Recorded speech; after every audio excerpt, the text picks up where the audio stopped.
ಕೋಗಿಲು ಲೇಔಟ್ನಲ್ಲಿ ಅಕ್ರಮವಾಗಿ ಜಮೀನು ಒತ್ತುವರಿ ಪ್ರಕರಣ ಮಾಸ್ಟರ್ ಮೈಂಡ್ಗಳಾದ ವಸೀಂ ವಿಜಯಕುಮಾರ್ ಬಂಧನ ಯಲಹಂಕ ಪೊಲೀಸರಿಂದ ತೀವ್ರ ವಿಚಾರಣೆ.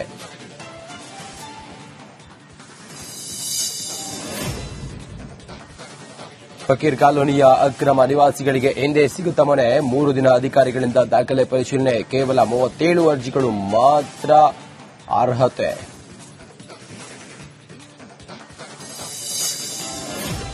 ಸಿದ್ದರಾಮಯ್ಯ ಡಿಕೆಶಿ ನಡುವೆ ಜೋರಾಯಿತು ಗದ್ದುಗೆ ಗುದ್ದಾಟ. ಸಿಎಂ ಮುಂದೆಯೇ ಕೊಟ್ಟ ಮಾತಿನ ಮಹತ್ವದ ಬಗ್ಗೆ ಡಿಸಿಎಂ ಭಾಷಣ ಅತ್ತ ವೈರಾಗ್ಯದ ಮಾತನಾಡಿದ ಮುಖ್ಯಮಂತ್ರಿ. ಪವರ್ ಫೈಟ್ ನಡುವೆಯೇ ಸಿಎಂ ಡಿಸಿಎಂ ಒಗ್ಗಟ್ಟಿನ ಮಂತ್ರ. ಇಂದು ಶಾಸಕರು ಸಂಸದರ ಜೊತೆ ಸಭೆ. ಮನರೇಗಾ ಹೆಸರು ಬದಲಾವಣೆ ವಿರುದ್ಧ ಹೋರಾಟಕ್ಕೆ ರಣತಂತ್ರ. ರಾಕಿಂಗ್ ಸ್ಟಾರ್ ಯಶ್ಗೆ 40ನೇ ವರ್ಷದ ಹುಟ್ಟುಹಬ್ಬ. ಬರ್ತ್ಡೇ ದಿನವೇ ಅಭಿಮಾನಿಗಳಿಗೆ ರಾಕಿ ಭಾಯ್ನಿಂದ ನಿರಾಸೆ. ಇಂದು ಭೇಟಿ ಸಾಧ್ಯವಿಲ್ಲವೆಂದು ಟ್ವೀಟ್.